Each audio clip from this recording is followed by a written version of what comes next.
year goes by, literally to the day, and I get a call to say to go on national tour with Fosse. Hi, I'm Chryssie Whitehead. Wow. So I leave AMDA early to go on tour with Fosse. And they graduated me anyway. Oh. Because I got my equity card. Oh. Yeah. Okay. So this is why I feel bad when I don't know what this is like for summer stock. I've never auditioned for it. Oh, because you just said equity right away. Because you never worked non-union? No. Wow. So then you did Fosse. How was the tour? What was tour life like? Tour. I mean, it's Fosse's work, right? So I had seen it a year prior in California on tour in LA at like a big theater. Wow. Like big on the balcony and crying, watching Shannon Lewis do I Gotcha. Like just in the sense of like, what is this work? You know, like when it feels good and it feels good in your, I was like, oh my God. And I had never taken a class. I had never done anything Fosse. I was like, who is this person? Mind you, I'm getting older now. This is like 27 years ago. So getting the tour, I was the baby coming on tour. It's already going on. It's been going on for 2 years. I closed the national tour. I did the last year of it. I made some wonderful friends. I also saw some pretty gnarly stuff and just learned a lot. I turned 21 on the tour. So I'm very proud and honored. It was amazing. I got to do the trumpet solo. So I was a swing for 8 months. Wow. The third time, the lead woman comes in to do rehearsals with us. And it was like, I had been there for like 5 months. And she looked at me and she said, welcome. She had come. This is her third time. And she said, welcome to me. And I lost it. See, it's all about being seen. Chryssie Whitehead needed to be seen. Mm. And I was like, and I came to the stage manager's office. I said, I know she's auditioning for the trumpet solo track. And I want her to see me dance. I'm the last one to go. And like all of the other ones who are already in the show are auditioning and doing the trumpet solo. And we're all watching each other do it for this person. So much pressure. So much pressure. I would die. Nobody had taught it to me. I had just learned it because I was off stage every night. Just learning about Yeah. it. Wow. Yep. And I go and do it. And then I finish it and I run over to this woman and I just softly in her ear say, thank you so much. If you could consider me for an onstage track, I would greatly appreciate it. Wow. Because I didn't want to be a swing anymore. And so we go to Japan. And in Japan, it shifted and I got the trumpet solo track. Wow. Which is weird for a swing. And so I got to do it while I was in Japan and stuff like that. And then 9/11 happened. We were in Japan. It's horrible. And I was 21 and left, come home. We were done for 6 weeks and we just stopped the tour for 6 weeks while this happened. And then we go back on tour. And when we went back on tour, the woman who was doing the trumpet solo track got another gig at Madison Square Garden. So they asked me to do on stage. Wow. So what I asked for happened. Wow. I got an on-stage track, and I ended up closing the first national tour with the trumpet solo. So I got to close it, and then I met Lexus. I mean, my best friend and business partner of now 20, God, we met in 21, so 24 years. Then you went back to LA? Yeah, because I wanted to be a TV star. Was that like directly after Fosse? Was it like... Yep. My mom was like, what are you doing? All those years of dance training. You're going to go where? To LA? And I was like, yes, Mom, I'm going to be an actress. And she was just like, oh my God. How'd you get the acting bug? Oh, I'll tell you. Save the Last Dance. Because I was a dance double for Save the Last Dance. I was there for 3 weeks. I was rehearsing on the weekends, and then I shot my solo on the stage on the third weekend. So what did I do on the weekdays when I had off? I went to set. I watched set. I stood around. I watched how it worked. I watched the director. I watched her. I watched what she was doing, how she was acting, and I was like, God, I could play this part, but I don't know what I'm doing. Did you get anything as an actress? No, not for a while. One thing I will say about talent, if I see it or watch it or whatever, I will recognize, oh, I don't have those tools yet. How do I get those tools? Okay. So that's how it happened with dance. It's like, and then what people saw in me as a dancer was I was a storyteller through dance. Because you've only kind of had a lot of yeses your way, is that like shocking for you? Like, was your mental health like okay? It was hard after chorus line. So for 4 years, I was there from 22 to 26. 26 is when I got chorus line. So I was in LA for 4 years. And in those 4 years, I did all my acting classes, like acting for camera classes, like hardcore. I started doing that. Then I said, okay, great. The only way I'm going to know is if I do short films. So I did 12 short films. Oh, wow. Unpaid as a lead, and auditioned for all that on Actors Access and Breakdown Services. Yeah. And then in the interim, towards the end, I got a call as a dancer. Joey Malone was choreographing a TV show called Boston Public, and he was hiring 10 dancers for high school students. I would watch myself objectively as an actress and be like, do I buy myself? Do I buy this? Am I being honest? And then during that great acting teacher that I have, that I will forever say, I have two. Elaine Petrikoff is my mentor, everything. Also, Gregory Berger-Sobak was my teacher in LA, and he helped me with Christine. Oh, wow. So I worked on Christine with him for a chorus line, and then got that audition and booked my Broadway debut at 26. I had to dance and work as a dancer in between my work as an actress. Like, I wasn't five lines on a co-star is like nothing. $1,000 in one day. Oh, okay. It's nothing. Yeah. You know, and so that didn't pay the bills. So I started teaching. I started teaching at AMDA. Oh. And that's how I started teaching. Oh, okay. But I love it, and it saved my life. Oh. Yeah, educating has saved my life. So how was it like auditioning for a chorus line? I mean, you know, a dream come true, because I was so, I feel like this is the part where I was similar essence as you, of like, I was like, I'm auditioning for a chorus line on Broadway right now. This is so cool that we'll see, you know, because I knew so many people were auditioning for it. Knew people were getting cut. I was in LA. I started auditioning first in LA. Then I flew to New York. I had to fly twice for the show. I mean, they kind of put me through the ringer. You don't really get that on every little step, but I actually come back twice for the role. But it was great, you know. It was really fantastic. So was like being on Broadway everything you would hope for?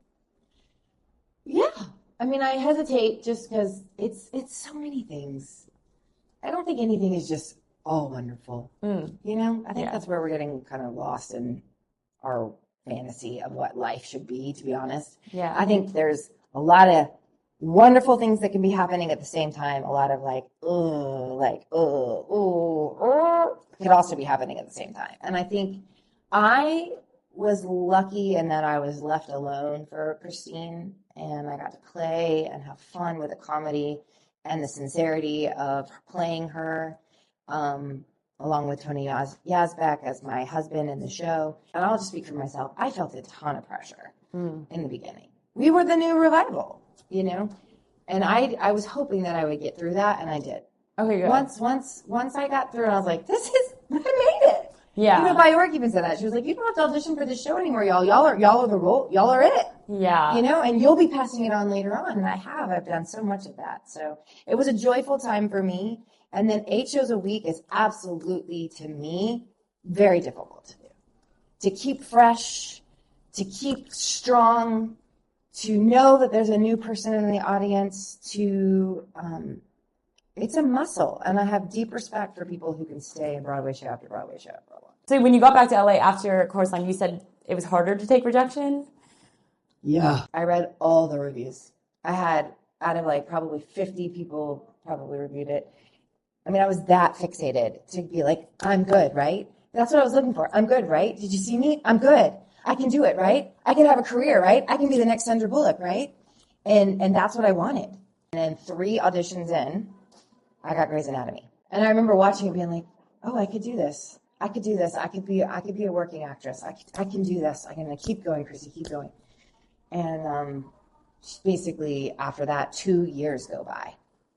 2 years, 200 auditions with Joan, and I book one job. I get an infomercial mattress commercial. And I called up my mom, and I was like, I don't know.